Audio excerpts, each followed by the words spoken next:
Hello and welcome to this edition of Nebraska Nightly. I'm Mark Thayer. And I'm Peyton Thomas. In our top story tonight, commercial-scale floating wind farms begin development in deep waters off the West Coast. The live online auction, which took place last Tuesday, awarded 5 individual leases about 25 miles off California's coast, allowing for the installment of floating wind turbines.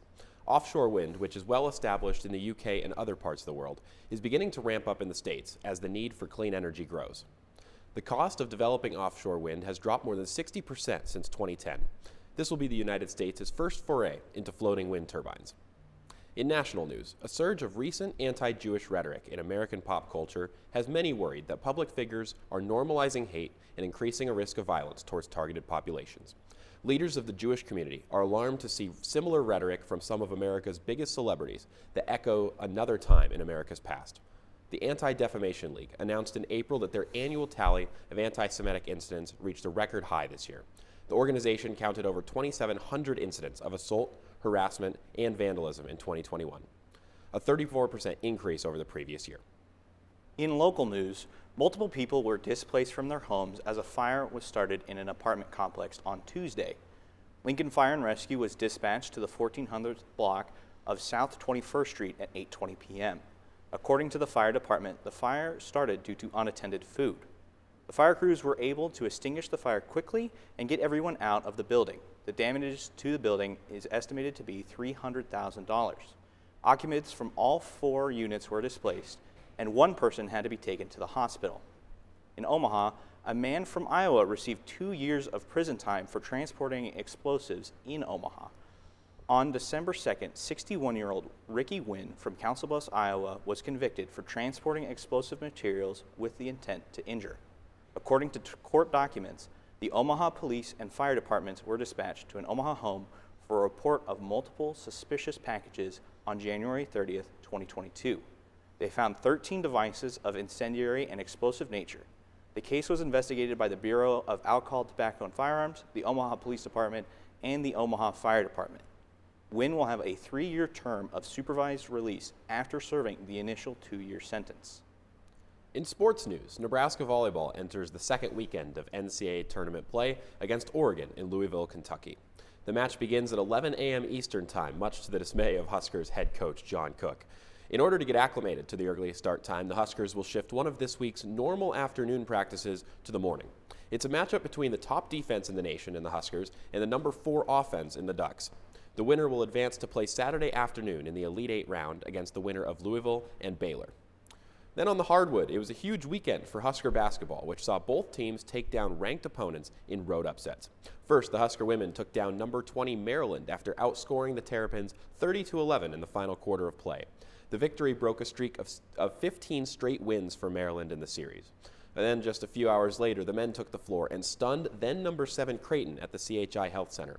The Huskers were powered behind the duo of Derek Walker and Sam Griesel, who combined for 40 points and 20 rebounds.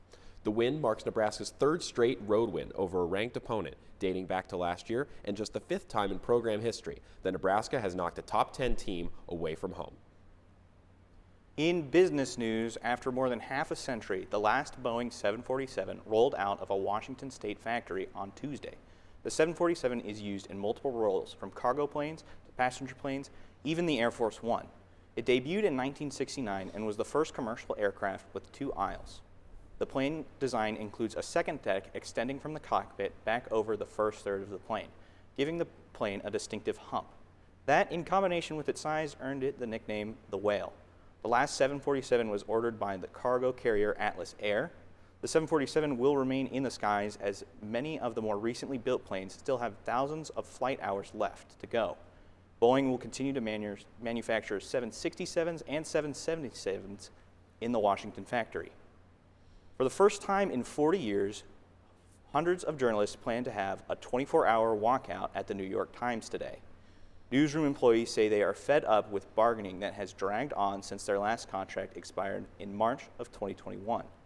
More than 1,100 employees plan to stop all work unless there is a contract deal on Wednesday evening. On Wednesday evening, the union tweeted about wanting to come to an agreement, but management walked away from the table. Meanwhile, New York Times spokesperson Danielle Rhodes-Ha said that the walkout was an extreme action. The last strike at the New York Times took place in 1981. The union seeks pay raises and the right to work from home when available. Apple Music is helping you and your friends this holiday season sing along to everyone's favorite music. Apple Sing is now giving the users the ability to adjust a song's vocals and add an enhanced beat-by-beat display. The company hopes that the new innovation will be an effortless invitation to karaoke, just in time for all the family to be together. In local news, the University of Nebraska-Lincoln will confer about 1,300 degrees during commencement exercises December 16th and 17th at Pinnacle Bank Arena. Senator Deb Fisher will deliver the undergraduate commencement address. No tickets are required for the ceremonies, but in case you can't make it, the event will also be streamed at commencement.unl.edu. Congratulations to all those wrapping up their college careers or moving on to the next big thing. For entertainment news, the Cheers star Kirstie Alley died from cancer at the age of 71 on Monday. Alley won 2 Emmy Awards. The first was for her role on the show Cheers, and the second was for her role in the Look Who's Talking miniseries. Alley made her film debut in the 1982's Star Trek, The Wrath of Khan. According to her children, Alley's cancer had only recently been discovered. Her death was confirmed by her manager in an email to the Associated Press.